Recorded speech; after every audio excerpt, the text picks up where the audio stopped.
Bonjour tout le monde, aujourd'hui nous allons voir pourquoi entretenir le bien-être des salariés est source de création de valeur en nous appuyant sur l'ouvrage Promouvoir le bien-être au travail de Pierre-Éric Sutter.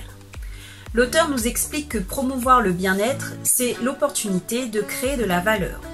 Premièrement, cela crée de la valeur de bien-être pour le salarié, c'est la dimension psychologique. Le bien-être au travail ne signifie pas qu'il n'existe pas de cause de mal-être, puisque sinon on serait dans une utopie, mais plutôt qu'il existe un équilibre entre les deux concepts avec une prédominance pour le bien-être sur le mal-être bien sûr. La bonne santé psychologique du salarié va être source de valeur pour lui-même, car cela va le pousser à tendre vers son besoin ultime, qui est l'accomplissement de soi, si l'on suit la théorie des besoins de Maslow. Deuxièmement, nous avons la valeur de vivre ensemble pour le groupe, c'est la dimension sociologique. Si l'ensemble ou la majorité des salariés se sentent bien dans leur entreprise, cela va influencer le climat social et la solidarité.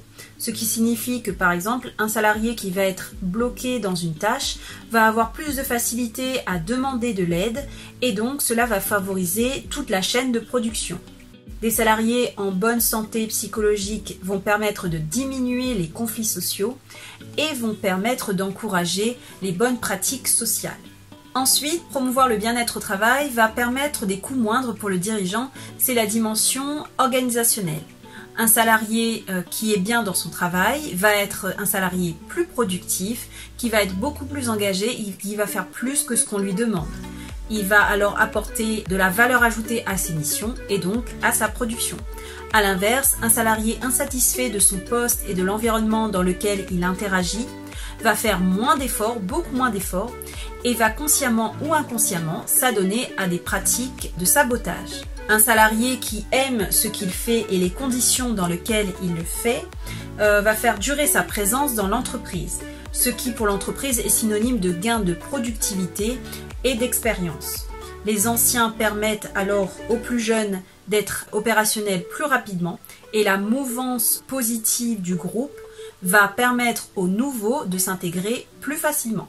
Ensuite, le bien-être au travail va permettre de favoriser l'aspect financier pour les actionnaires, c'est la dimension économique. Des salariés dans un état de bien-être vont s'investir davantage dans l'entreprise, allant jusqu'à la promouvoir en dehors du cadre du travail. Ils vont donc contribuer à la bonne image de cette dernière et indirectement à son chiffre d'affaires, et donc à la pérennité de l'entreprise. La valeur financière de l'entreprise se voit alors rehaussée à la grande satisfaction des actionnaires, bien sûr. Enfin, nous avons les effets négatifs externes qui sont diminués, c'est la dimension environnementale, comme par exemple l'impact des arrêts maladie sur les coûts de la sécurité sociale. Des salariés heureux auront moins tendance à s'absenter pour cause de stress ou d'accident de travail. En effet, il a été démontré que le mal-être au travail augmente le risque d'accident de travail.